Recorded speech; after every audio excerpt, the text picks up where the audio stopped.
You're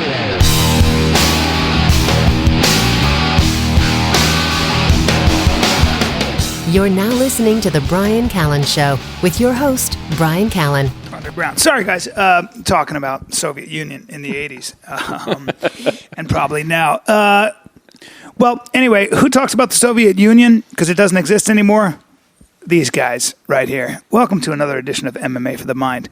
You want to be a mixed martial artist? Well, then you tune in to Hunter Mott's talking and Bryan Callen reaffirming what he says and then throwing in little things that support what he says. Bryan, that's very modest, which is very much in the spirit of mixed mental arts, because you're adopting that beginner's mind. That's right, buddy. It's like Socrates. You say, I know nothing, but really we know you're a genius. Well, and in the academic circles, they call me Baby Socrates. Really? Yeah. BS. The acronym, the abbreviation, whatever. I was thinking about that too, right? Like a lot of people call this the BCS. Is that an acronym when you say the BS would be an acronym for Baby Socrates? An acronym, yeah. But anyway, I was thinking about this, like the BCS, right? Because we stand in between the bullshit, right? Like, wow. Damn, motherfucker! Yeah. There is no I in team, but there is a C in between the bullshit, and that's good. the Bryan Callen Show. Is it? That's so good. I love it. Ladies and gentlemen, there really is only one podcast. When you want to learn. I do look forward to these conversations. I really do, because so much of what I talk about and what I am involved in is not these discussions. You're somebody who seems not only to read everything, but to retain and put it all together. Well, we can talk about why that is, right? And that comes down to how human memory works. Yeah. Do you want to talk about that? Yeah, I do, because I want to learn a little bit more about how to do that. Well, the key is that it's not just taking in the information, it's trying to organize it to use it for some sort of purpose, right? Yeah. So I wasn't like intentionally doing this way back when, but a lot of this for me comes back to an experience I had during the 2000 presidential election, where, I had come to this country as a foreigner, essentially, right? Even though I had American citizenship. And, so I wasn't sure, am I a Republican or a Democrat? And so, I wandered around the Harvard campus and heard a lot of Democratic points of view. And then I found the 3 conservatives on campus and I tried to hear what they had to say, right? Yeah, at Harvard. Well, my favorite thing along those lines is, what Nixon used to call Harvard, right? No. The Kremlin on the Charles, which is totally true. Yeah. And it has only become more that way over time. Yeah. But so, I listened to all these sorts of things and it all sort of vaguely, I got that, this made sense to them, but none of it particularly made sense to me. And, so I read things and I did all these things. And then on election day, I wandered in and, I sat there in the polling booth and I looked at this ballot and I was like, I had a vague feeling about who I should vote for as president. Yeah, that's a very good point. I have always a vague feeling. Yeah.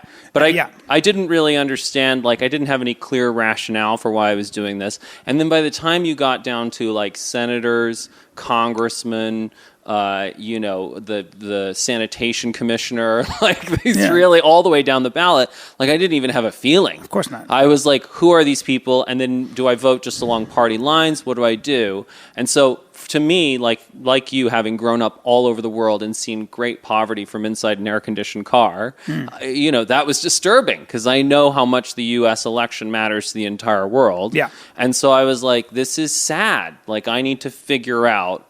One time in my life, I would like to feel good about my vote. Yeah. And as I've gone on and as I've read more and more and more about this, all in terms of trying to get a coherent worldview to be able to vote, I've come to realize that there aren't any options on the table currently that would allow me to do that. There aren't many options on the table. There aren't any. I think what's happened is if you think about something like liberal versus conservative, right?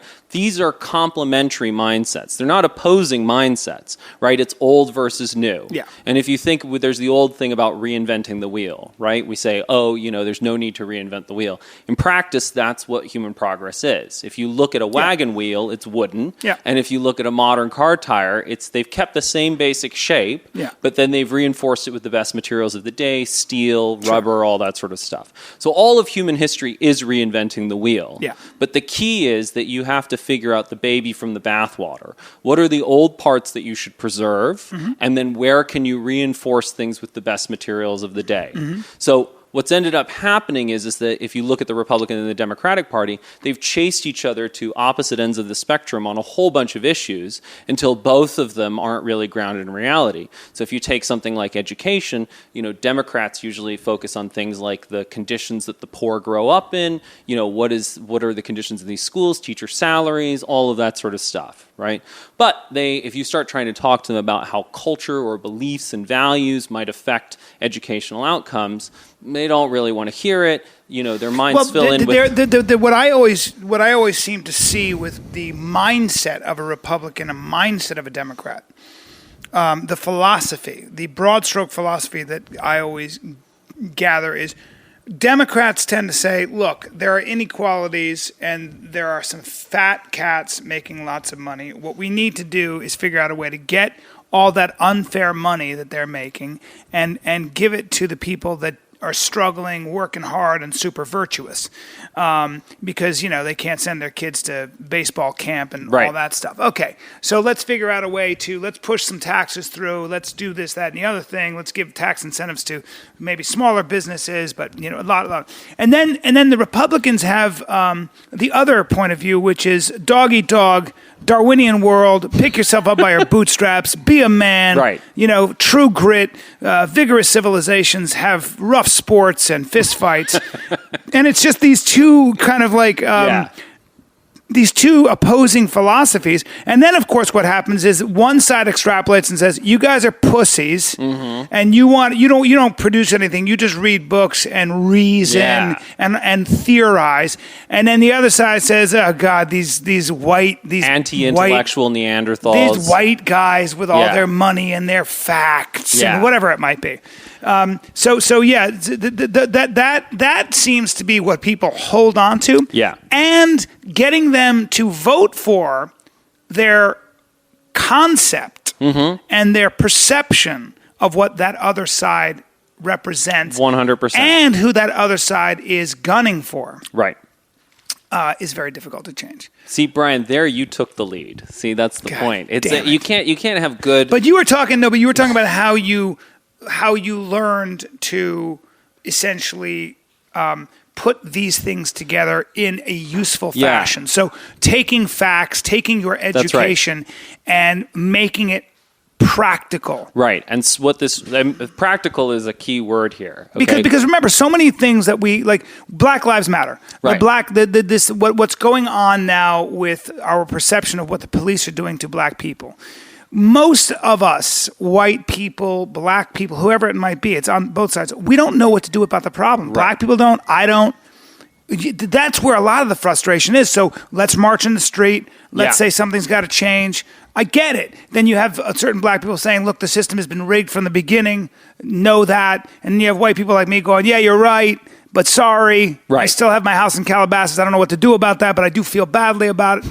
You know. Right. Well, I think the crucial thing here is to remember, and this is something I've talked about before, and the key thing is from all of these things that I've read, right, I'm going to be pulling out certain ideas that we're going to use as touchstones. Yeah. Because these are essentially the core principles that are going to be able to, fundamentals that will guide you again and again and again in making sense of these things. Yeah.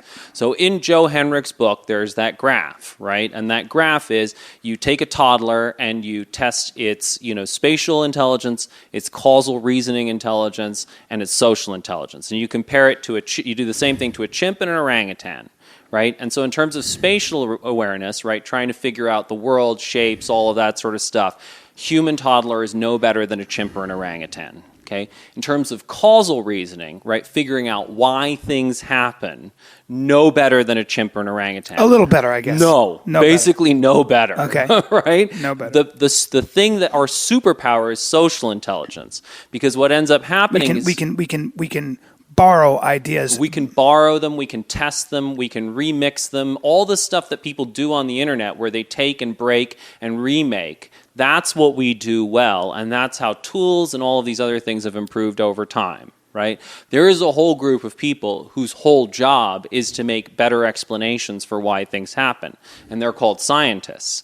And, if you talk to any scientist, like if you talk to Joe Henrich or John Haidt, right, who really understands what's going on, then they will tell you that individually scientists are not that smart. But collectively, they have the potential to come up with some pretty good explanations. The problem is that scientists in general don't actually value social intelligence that much because they're trapped in these Enlightenment intuitions about reason. Well, they're right. So in other words, the idea that human beings are rational. Right. Yeah. So what's happened is that science itself as a culture has not fully embraced its findings, right? Because cultures take time, and what you ultimately have to do is reach down and change those intuitions. So the hard thing about this moment is not that we don't have the answers. There are people who have thought about these things for a long time and tried to understand these things, but they've all been sitting in science. And if you read any one of these books, it's not going to make sense. But if you read across a lot of them, then you start to get a clear picture, right? So the first thing that we're going to talk about in terms of Black Lives Matter is the Dunbar number. Okay, so the Dunbar number is very simple, and it's just that essentially there's a certain number of humans that you can hold in your head. 1,500, I think. Well, there's a series of Dunbar numbers. So 150 is the one that Malcolm Gladwell talks about, but there is actually a 1,500 level, right? And it's the difference between there are friends, there are acquaintances, there are the 3 or 4 people that you like really can trust and really rely on and would totally open up to. So there's actually a series of Dunbar numbers. But whatever that Dunbar number is, it is not 7 billion, right? There is no human that can handle that many relationships. Yeah. And of course, there's a difference between having a relationship with someone and being able to remember their name, right? Which is a totally different thing, right? But even so, you find this, and naturally your brain is always pruning these relationships out. So what ends up happening is that, we all got on Facebook, we got so excited, and we're like, I'm going to have 1 million friends, right? Yeah. And then you friend all these people, and then, some years go by and you're like, who is this person? Yeah. And why do they keep on popping up in my Facebook feed? And I have totally forgotten about them. Yeah. And that's why when, the experience of running into someone in the street and you're like, oh, so-and-so, who I have not seen in so long, so good to see you. But what you're both trying to almost avoid is having to actually work on that relationship. Right? Because working on relationships takes a lot of time and energy and all that sort of stuff. And in fact, Dunbar's book, which the Dunbar number is the part that has floated out, there's actually much, much more interesting stuff in the book that did not float out, partly because it relies on sort of evolutionary thinking. And that is, Dunbar's big conclusion is that the reason why we have language is that it primarily evolved to serve the function of grooming. So the way that chimps and orangutans and primates maintain social relationships is they groom each other, right? They eat each other's ticks and fleas and all that sort of stuff. Delicious. Yeah, delicious, right? Yeah. The problem is that every chimp or primate has a natural group size. And when you get up to the level of 150 individuals, right, which is sort of the level of a tribe, 100, 200, something like that. And humans, humans, right? You would have to spend all your time grooming. You wouldn't be able to do anything else. You wouldn't be able to have sex. You wouldn't be able to go out hunting. You wouldn't be able to have food. Yeah. So humans evolved this mechanism, gossip, which is designed to basically groom each other. And so, when you have that meaningless conversation with, your friend or relative or whatever about someone else, it's bonding, or about whether the topic doesn't matter. No, some of the most joyous times of my life have been to talk behind even good friends' backs. Yeah. And it's of course I don't mean it. What we're doing is laughing at a moment a friend had. Totally. And even if the friend wanted to, I had a friend who I really admire and I love, and he was giving me some advice. He's a little younger than me, and his advice was bang on. Right. But if you were to look at both our lives on paper, I might be doing a little better, right? Or maybe a lot better. Yeah. Or whatever. But that wasn't relevant. And he was right and he was helpful. Right. But there was humor in examining the fact that he was telling me something that at my age I already know. Yeah. And I'm past. In other words, if you want to talk to me about Rumi, or you want to talk to me about Osho, or you want to talk to me about Zen Buddhism, I'm going to fucking zone out. Right. And it's not because Osho, Rumi, and Zen doesn't have value, but go fuck yourself because I'm too busy and I'm living my goals. Right. And so the humor that I shared with my friend, putting down a great guy, was priceless. Yeah. We were laughing so hard, and it was so much fun. I didn't mean it, but it was a form of bonding, and I guess what Dunbar would call grooming with my other buddy, at the expense of an outstanding individual. But also, crucially, humor is really important there, because you have to understand that although we analogize to apes, there are big differences, right? Hunter-gatherers are fundamentally egalitarian, right? They like equals. And so they do all these things to basically avoid any one of them having too much status. So they tease people who succeed. Like if you go out on a hunt and the guy, nails a deer or whatever, they tease the guy. And that's so he doesn't get a big head. That's why we have political satire. Yeah. That's why we have all these things. Every culture that has been studied, according to, I think, Jared Diamond, is whether it was the Sioux, whether it was the Inuit, they all have a form of a humorous insult. That's right. They tease each other. And it's all to basically make sure that what you're trying to deal with is you're trying to counteract the effects of power on people's psychology. Yeah. Right? So absolute power power corrupts, absolute power corrupts absolutely, right? Lord. Okay, so we've established that Dunbar's work is one of the concepts we should be talking about. 2 is that we're not rational beings; we are intuitive beings. That's right. So when you start and that we're bad at causal reasoning, we're bad at figuring out why things happen. Yeah. So for example, with Black Lives Matter and this whole situation that's going on, when a Harvard economist who happens to be African American, actually, when he comes out and says, in fact, black people aren't as likely to be shot as white people, but there's other factors to be looked at. Yes, those stats they may Let's be assume they're technically true. Yeah. They aren't actually helpful, and they aren't even true within certain context. Right. So perception and emotion, which are huge and really a huge part of this for the black community especially, but for that stat actually isn't very relevant, because what matters is that there is something going on. We all know this. Well, and that's where this all comes back to the Dunbar number, right? Yeah. Because if you talk to people on the level of their families, right, I don't have to convince you in terms of your own family that trust, how people feel, how people perceive things, all of these sorts of things matter a whole lot. Yeah. The problem is, in the long, long arc of human history, back to the rise of agriculture, is how do you scale, right? How do you if you're a black guy from South Florida, right, and you're going to have a very different experience with the police, of course, and it might even be deserved. I don't know, but then you have to go all the way back to how were you raised and what kind of opportunities do you have and all that stuff. We're going to pick all of that apart, but what I'm saying is that you can look at stats, but if you're a black guy from South Florida and you lost 2 of your friends to a police shooting, justified or not, right, you're going to have a very, very different emotional reaction to what's really going on. And we've also seen in general, part of I think what social media has revealed is the degree to which people gravitate towards the stats that already fit their preformed conclusion and what they want to believe and what they want to feel and all of that sort of stuff. And that's because one of the things that human beings do is they rationalize, right? And that goes back to the Ben Franklin cod story. So, you feel like having some cod, you're a vegetarian, there's a conflict, then you see that the cod is opened and inside the cod are smaller fish, and you say, the cod are murderers. In order to protect the little fish, I must eat the cod. Fish. That's right.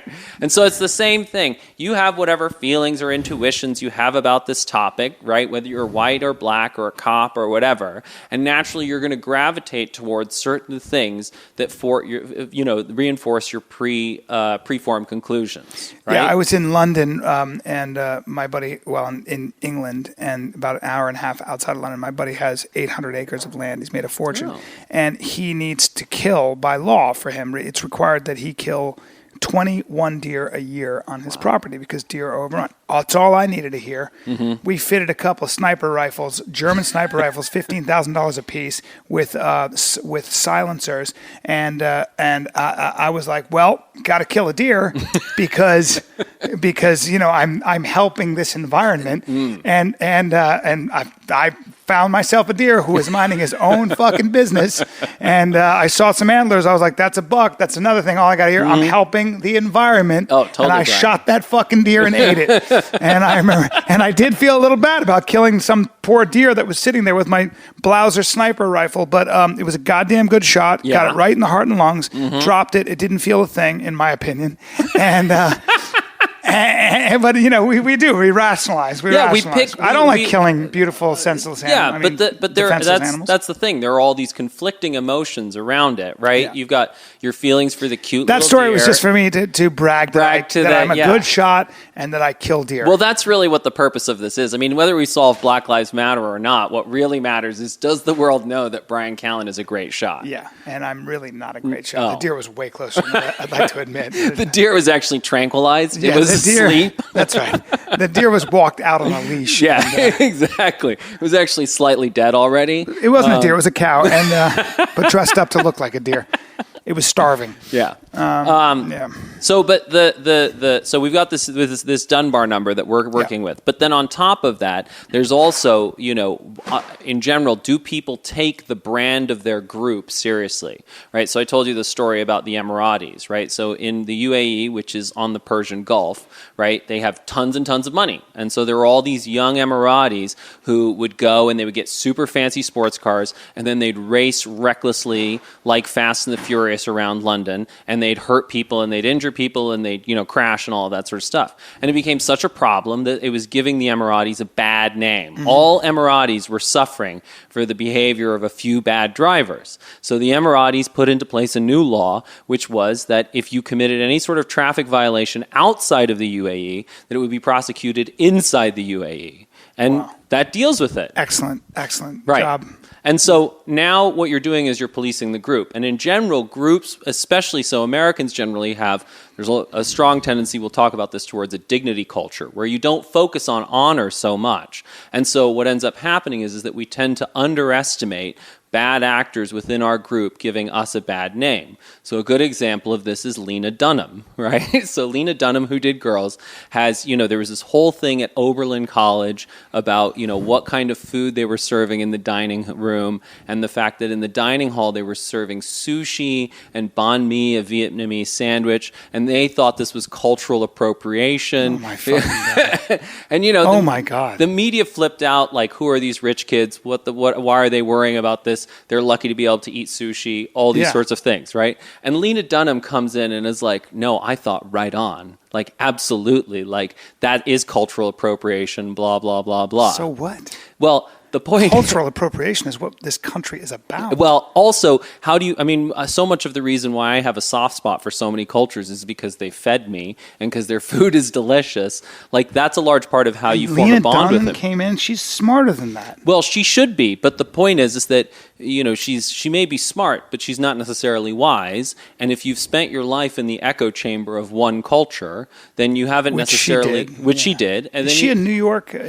She's from New York, yeah. She went to Oberlin? She went to Oberlin, Naturally, yeah. But so in practice, if we're going to talk about cultural appropriation and we're going to fight that in food, then you no longer get to have pizza, because pizza is the combination. Obviously. Yeah, pizza comes from Aztec tomatoes. Wheat is originally from the Arabian Peninsula.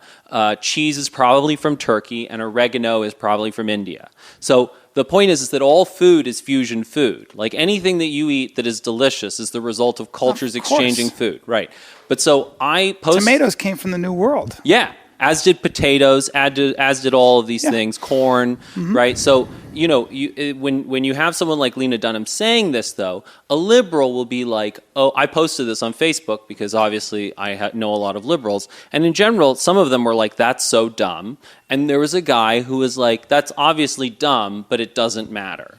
And the problem is that this article was from Fox News. And so what ends up happening is that, you see someone like Lena Dunham saying this and you're like, this is dumb. But it becomes a huge, huge deal to the other side and forms what their stereotype about you is. Yeah.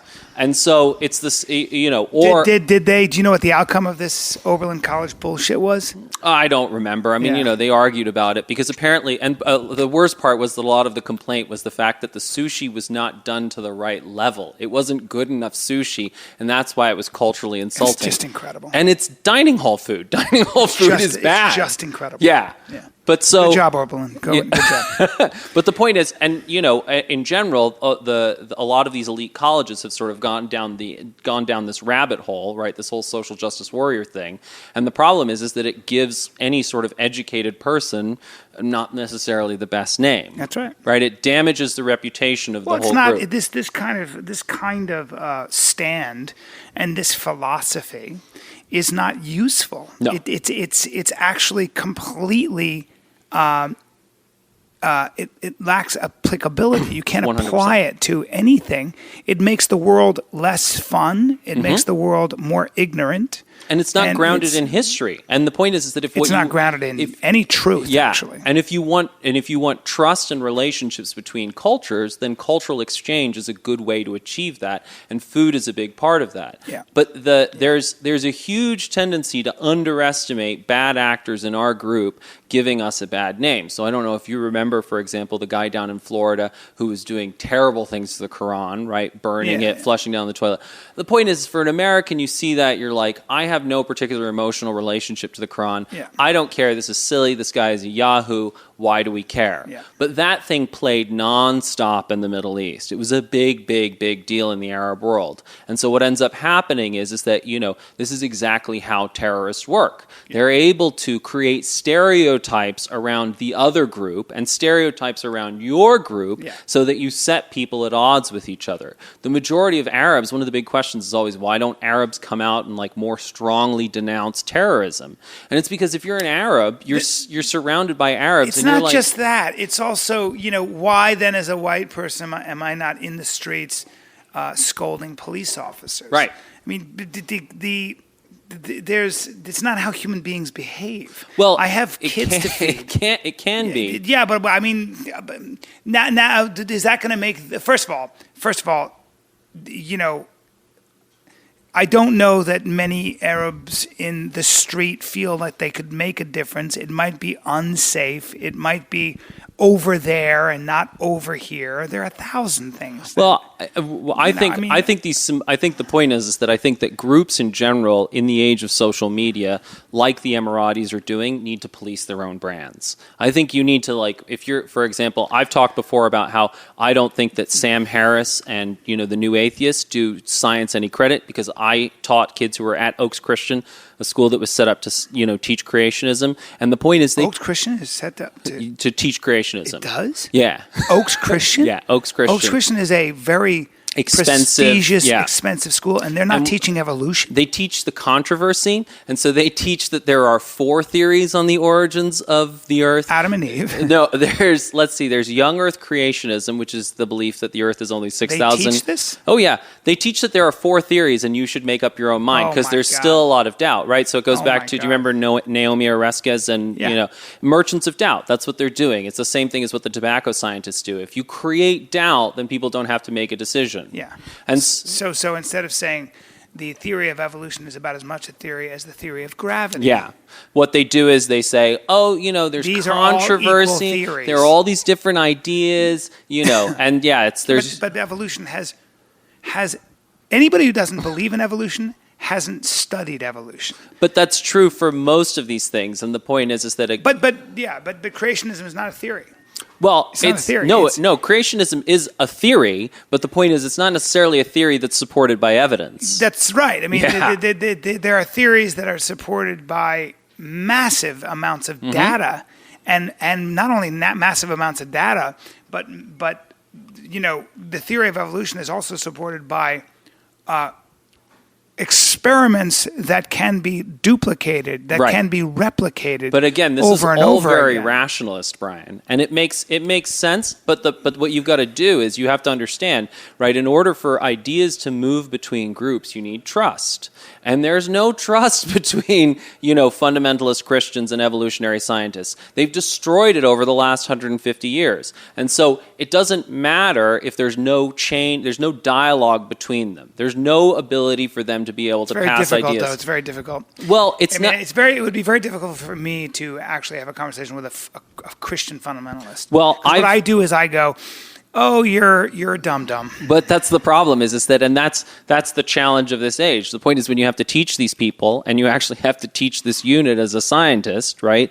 Then you are placed in a very difficult position because now you have to teach in an entirely different way. You cannot rely on the authority of science, right? That basic intuition. You can't rely on anything that a kid cannot directly confirm with their own eyes. You have to be willing to be patient and sort of, fight the long battle and just sort of move ideas one at a time. And if you can move ideas one at a time, then eventually you can start to change their mind. And crucially, and this is where the diffusion of innovations comes in, you have to offer things of practical value. You can't just talk about a theory. You have to be like, what can you spot? What can you see? And what's useful? So, for example, right, one of the things that we've talked about before with John Haidt is that you have these big visible whites to your eyes, right? Sclera. Right? And all animals have sclera, but human sclera are super obvious. Mm-hmm. And so the result is that we're really good at transmitting emotional information. Things like side-eye that the internet talks about and eye rolls, that's only possible to be able to spot because you have these big visible whites to your eyes. Mm-hmm. So that's why, this social intelligence where we communicate ideas back and forth emotionally, why we're so good at it. Yeah. But it's funny how all of this talk is still in many ways on the fringes. If you were to take a macro perspective at the world, mm-hmm. What actually made people nicer to each other, you could make an argument, was the superstitions of religion. That's 100% true. Because for example, in Indonesia, there's that amazing documentary where he essentially talks to all the perpetrators of the violence against the quote-unquote communists in the 60s, and I think it was about a period of about 1 year, mm-hmm. when 1 million Indonesians who were suspected quote-unquote communists were butchered, were mostly hacked to death with machetes, buried alive, all kinds of stuff. And the people who did this, the Commando Aksi, who were essentially conscripts of the military, mm-hmm. civilian conscripts of the military, are running around free. The military people that perpetrated this massacre are all in power, mm-hmm. and all of them are considered heroes and talk about themselves as though they're heroes. And hacking all those people to death he was interviewing all the leaders of the death. So a lot of people, when confronted with people they disagree with, just break out the guns and the machetes. It's so much easier. And what we're talking about now, let's talk about why is nonviolence genius? Why is it so brilliant? Because what you do is you deprive the other side of the ability to form a story about you. Well, you have to also first start with the idea that there isn't a difference. It's exactly like the more you learn about science, the less the division between black people and white people and brown people, it makes no sense. Or between evolutionists and creationists in terms of their raw biological hardware. Well, again, now you're getting back to, it's not so much what you think, mm-hmm. it's how you think. 100%. So how you think, many times you may be thinking the exact same way mm-hmm. as your enemy, you're just coming to a different conclusion. Right? So, which is based on your preconceptions of reality and life. And so what we really want to do is, the point is that, like, if you look at something like germ theory, right? Yeah. So this is one of science's big accomplishments. Yeah. But, there's a couple of things to realize that, firstly, science didn't do this on its own.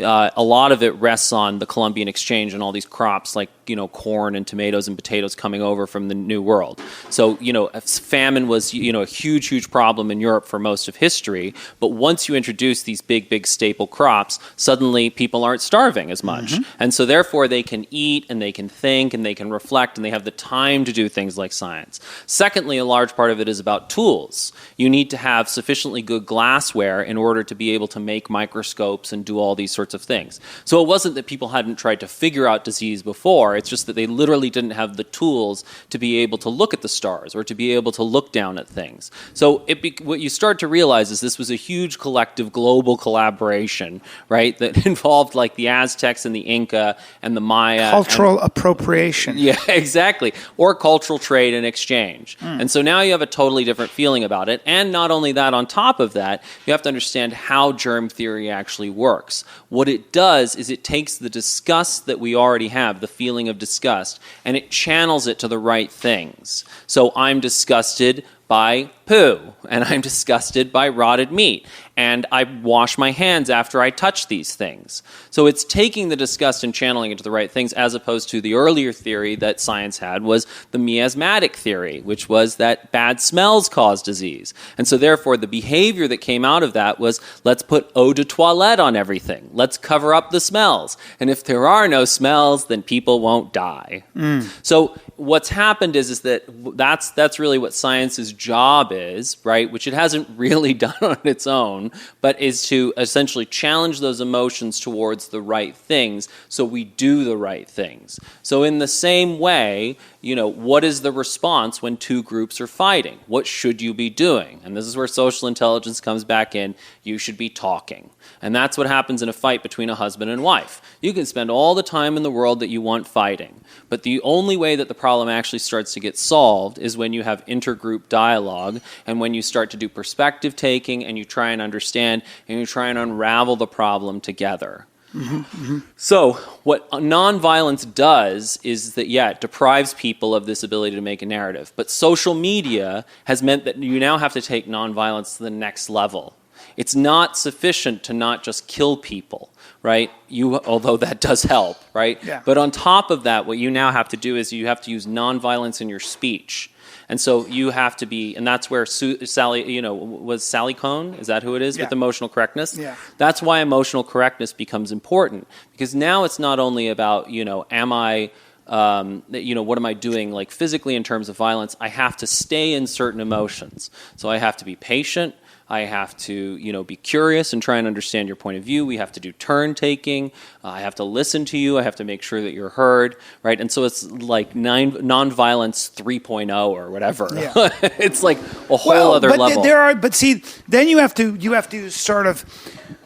reduce these things. You have to be a reductionist. So you can go through all that, but then what actually moves things forward is catchy phrases. For example, it used to be, and I'll give you some examples. It used to be that my son is hitting people, and my first reaction is to say, "Hey, you little motherfucker! Yeah, the real world works like this. Yeah, you hit somebody, I'm going to send you through a fucking wall. And by the way, you're going to bed without dinner, and blah blah blah. That the old school way. I'll just fucking paddle that little fuck. Whatever parents did." But what happens with a guy like me who goes into one idea, which is beat force with force, and men tends to be their by the way, everybody, I don't hit my children, but that was traditionally, I'm going to take I'm going to make them pay for it in one way or another. That set point gets changed when I hear somebody who knows a lot about child psychology say, punishment doesn't change behavior, it just suppresses it. That's right. And I go, wait, shit, I love this little kid. I want him to be successful in life. Tell me more. Yeah. You just got to me. You got to me with a sound bite. That's right. And I react to sound bites. Right. And so let's get into some sound bites here. Yeah. Okay. So now we should actually talk about what our Yeah. And so now that we've talked about how bad people are at figuring these things out, right? In general, all humans are bad at causal reasoning. I can't figure out what's wrong with a situation where a child's acting out. I don't know how to. I have to talk to experts. I have no idea. But that humility is really what we need in this moment in terms of solving Black Lives Matter or any of these problems. Yeah. But humility from both sides, so they're trying to figure it out. And ultimately, one of the questions that they might ask themselves is, where does racism come from?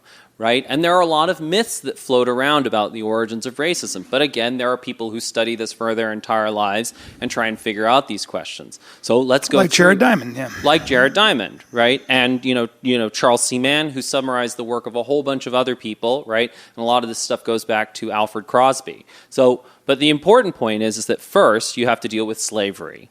Right, slavery. There's often a narrative that slavery was invented, right, with basically the triangle trade and African slavery. No, it was not invented. No. Slavery has always been around. It's in the Bible, right? It's in fact, the word slave comes from the word Slav, right? And originally that's because that was the other side of the spice trade. The Venetians used to go up into the Black Sea and they would grab Romanians and Ukrainians and all these other people, all those other good-looking women, and they would enslave them, and then they would go down and they would trade them for spices like cinnamon. Mm-hmm. So white slavery was a huge thing, and in fact, white slavery, continued for a long time. It's pretty hot. Keep going. Yeah, does that turn you on, Brian? Sorry, buddy. Sorry. I think Brian, you may have to start. It sounds like I just got my glimpse of myself in the mirror, and I look like a Sicilian slave trader with my my beard and my pointy ears and anyway, keep going. So slavery's been around forever. Yeah. Now the issue is, what Charles C. Mann does in 1493, and you can read this book,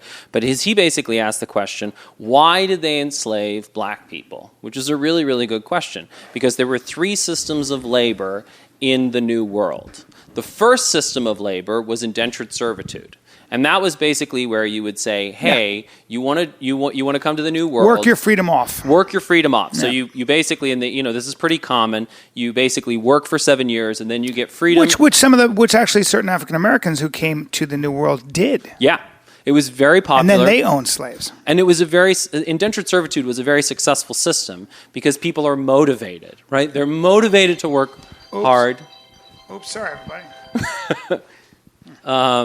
So they're motivated to work hard. They want to succeed and all of this sort of stuff. So and in fact, Adam Smith, who invented capitalism, or who's called the founding father of capitalism, is very clear that slavery is a bad system, right, from a labor point of view. So there's this narrative that economic was driven by pure economics, but it's actually a bad system because slaves don't like to be enslaved. They have a tendency to avoid work because screw you guys. They break machinery, and they find all these acts of rebellion and resistance. Damn slaves. Well, that historian who said, there is no such thing as a slave. There's only people in bondage who are always trying to get out of their situation. It's like when did the civil rights movement start in this country, the United States? The first African slave hit land. Nobody wants to be a slave. Well, and actually, I've had some sexual partners. But that's just play acting, and then they go back to having their own thoughts. And that also brings us to drapetomania, right? So do you know what drapetomania is? Sure don't, but I'm very excited. So drapetomania, I felt a rush in my loins. It was a psychological condition they came up with for the desire of a slave to run away. They said that it was a sickness, and that this sickness could be cured and treated. Right? It's called human. It's called being human. Yeah. Humans want to be free, and that's to your point. But so. The point is that's why, from a labor standpoint, slavery is never a particularly good system because people aren't motivated. Yes, right. So the question is, and this indentured servitude system becomes very popular in the North. So the question is, why does it not become popular in the South? Right? And let's imagine that you're just a dick and you just want to enslave people for the sake of enslaving people. Well, why wouldn't you enslave Native Americans who are already there? Right? If you don't want to have labor costs, right, that's a cheaper way to do it. And so, there was some of that was going on, but ultimately it wasn't the most successful system, in part because a lot of these Native Americans had been wiped out by diseases and other forms of genocide that were perpetrated by white Europeans. But so we've now got two systems, right? But still, what happens is that the system that becomes popular is the third system, which is that you go all the way across the Atlantic, and then you get these people and you bring them into the least motivating form of labor. Yeah. So why is it that they choose what is by, any sort of economic... Well, also you're putting them in the hulls of ships. Yeah. You're doing something you've got to know is immoral. They're dying. It's actually, from a business standpoint, not a good idea. Yep.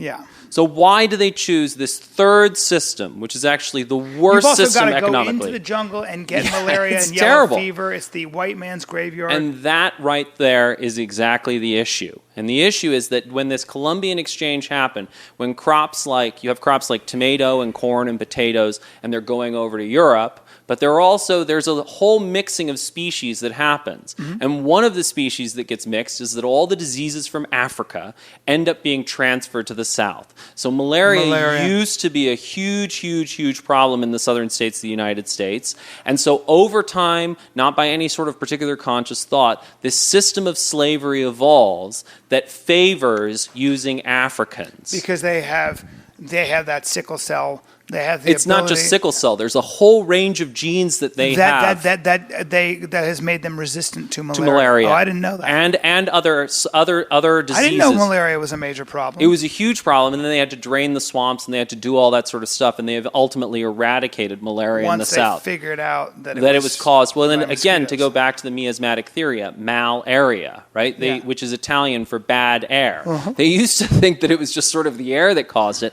It took a long time for people to figure out that I didn't know malaria was an issue in the New World. It was a huge issue, as was yellow fever. They used to call malaria tertian fever. It was brought over, though, by mosquitoes from Africa. Yeah, I mean, well, you have the larva. Well, no, it's not even necessarily that. Remember, there are mosquitoes already in the New World, right? So it's possible some mosquito, gets transferred over. But it's also that, you may have an African guy who has it in his blood, and then the mosquito bites him, and then, it gets transferred around. Okay. So, but this system evolves over time. And the interesting thing is, and I emailed Charles C. Mann, there's actually a random thing that's floating on the internet, as there are so many interesting random answers floating around. But it seems like the same system evolved around the oases in the Arabian Peninsula to favor African slaves because they had this malarial resistance. That's interesting. So, but they would have to know that somebody had to make that causal effect. That's the whole point of cultural evolution,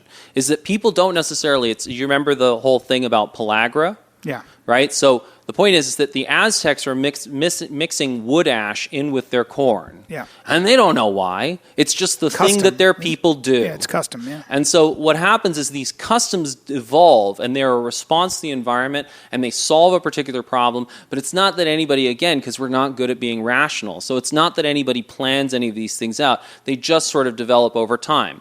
And then what happens is, and this is where you get into, implicit racism, these things are passed on emotionally from generation to generation to generation to generation. And there's an amazing thing on John Oliver where he was doing a whole thing about Brexit, right? John Oliver does Last Week Tonight, right? Yeah, he's great. Anyway, he's great. And he has this clip of this British woman, and she's on there, and she's like, the one thing I can't stand, like the people I just can't stand, are Negroes. And I don't know why. I don't know why. But that's literally skin. Yeah, but the point is that she has an emotional feeling about black people, and she literally has no rational explanation because it's not rational; it's emotional. Yeah. And it's the same thing as what we have in all of our families, which is that there's stuff that we pick up from our parents that we picked up somehow because human beings are not rational. No, they are intuitive. They are emotional. And so in order to get the important ideas to move, and in order to get the important ideas into your own brain, you've got to figure out a way to either put your emotions aside or recognize that they are what is stopping you, but also what motivates you. How does a person deal with their family shit? So I'll tell you a story. So when my dad and I, when we lived in London, we would always race through dinner. Right, and then we would race through dessert because we had a 3-person family, and we would always cut dessert into 4. So everybody always wanted the 4th piece, right? Yeah. And so my mother would sit there and be like, "You two are eating like pigs. Why are you doing this? This is so weird." And what we ultimately figured out is that this is stuff that somehow my father had picked up from his own mother, who had lived through the famine of 1944 in Holland during the Second World War. When kids stopped growing. Yeah. And so she this woman had my grandmother had this amazingly strong paranoia and control issues with food. She used to physically padlock our fridge. Sure. Right? And it's all totally understandable, Yeah. having gone through what the Dutch call the Hunger Winter, right? Hunger Winter. Yeah, I mean, Dutch is about like 3 steps from English. Yeah, it is. Right? So, Hunger Winter. But so she had this amazing emotional relationship, and these feelings about food and these control issues about food had been passed on to my father and had been passed on to me. Now, that's 3 generations. God damn. But a lot of this stuff, goes back hundreds and hundreds of years, and it's like that British woman. They're racist and they don't know why. Customs. Right. But the point is that, does my mother try and shame this behavior? No, she does not. She wants to talk through this behavior. Because fundamentally what shame does is it makes us bury and avoid things. Yeah. Right? And so the counterintuitive thing, if you really want to deal with racism, right, is that we all have to talk this out. And even it's exactly like dealing with a child who's That's acting right. out. The tendency would be to say, he's being an asshole, Yep. and I'm going to treat him like one until he stops being one. That's right. I'm going to punish him until he starts being a good boy. That's right. Because I want to impose my ideas on him, and it's to ignore. Well, it's actually the equivalent of killing a bunch of communists with machetes with your Commando Oxy in Indonesia. It actually is. Yeah. Again, the way I was thinking, the frustration that led me to think that way, I was using the same methodology as the Commando Oxy were using in Indonesia. So I was horrified to see them treating, quote unquote, their problem, which was a communist insurrection or communist, movement, in such a brutal fashion, which was just get rid of them. That's right. And in a way, when you say that the kid's being a jerk, let's punish him and make him sit in a chair and not move. The methodology in your brain is very similar to the people you're criticizing. Of course. Instead of saying, let me see what's really going on. Let me put my emotions aside and figure out what his incentive structures are and why he is behaving this way, which requires actually some investigation into how his mind works. Well, and ultimately what you'll come to understanding, realize is that his compassion. mind works not so differently from you. That's right. And the whole idea, what we're trying to get to in America, is back to the idea that all people are created equal. But in order to really do that, you have to understand the fact that if you had grown up in that person's environment and had their circumstances... I have a tennis teacher who, when parents are getting mad at their 8-year-old for not hitting the ball well, he takes the parent and he says, what hand are you? And says, I'm a right-hander. And he puts the racket in their left hand and says, now I want you to start hitting some balls. And the balls go all over the fucking place. Terrible. And they miss them. And he goes, that's how your kid feels. Yeah. Now you got it. Now take a step back and let me teach your kid. Of course. Yeah. And so, it's about dealing with all this stuff, and that obviously the consequences of racism are terrible. But do we want to wait another 300 years before really dealing with the root issue, or do we want to actually deal with it? And if we actually want to deal with it, there's all sorts of great tools that science has. For example, there's what's called the implicit activation or implicit association test. And so what the implicit association test is that you're given a series of words, right? And you try and associate, for example, good with black. And how long does it take you to associate good with black as opposed to, white with bad or any of these sorts of things? And by doing this whole test, you could basically find out that you have some sort of implicit racism. Right. But the crucial thing is that you don't necessarily even have to fix your racism to start having the benefits of it. So there's a book called Wait, and in that book called Wait, they tell a story about doctors who are not giving as good medical care to black people. But once they take the IAT and they're aware that they have this bias, then they can deliberately start to counteract it, and then the level of care goes back to what it should be. So there are all sorts of things that we can do, and science can help with these things, and it can support these things. But again, you're not going to find the answer from any one scientist. You're going to have to find it by going around a whole bunch of science to start to get a clearer picture. So until next time, give us an assignment that we can do to improve our MMA for the mind, so that we can become better mixed martial artists. Well, I think the two biggest challenges are to figure out who are the people in your group, whatever group that you particularly identify, who give your group a bad name, right? And then, how would you deal with them? And then the other thing is think about the group that you despise, whatever it may be, and try and understand why it is that they have reached the conclusions about your group that they have. So how are they forming their stereotypes about you? Who are they picking out? Does that make sense? Mm-hmm.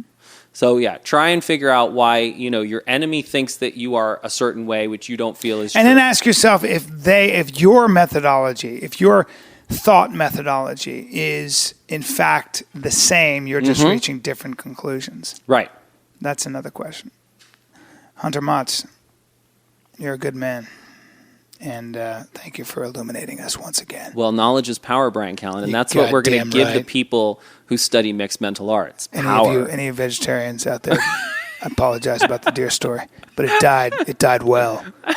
And that's really what the point is. Die well. And did you honor its spirit, Brian? That's the real thing. Yes, by butchering it and eating the shit out of it with a fantastic 2000 Chateau Angelaise. Oh, wow. Don't bother trying to buy that. It'll cost you $2,000 in a fucking restaurant. Did you pay for that? Sure didn't. Got a rich friend. Ladies and gentlemen, it's all about having rich friends, big guns, and walls. Vote Trump, everybody. That was the real message. Watch this, Brian. Just you wait. Like, this is the internet. Someone's gonna excerpt that. God damn it! All right, ladies and gentlemen, we'll see you later. All right, take care, guys. You've been listening to The Brian Callen Show with Brian Callen. Be sure to like him on Facebook. Just search for Brian Callen Comedy. And follow him on Twitter. Just search for @Brian Callen. You can also find him online by visiting his website. Just go to briancallen.com. Until next time, bye-bye.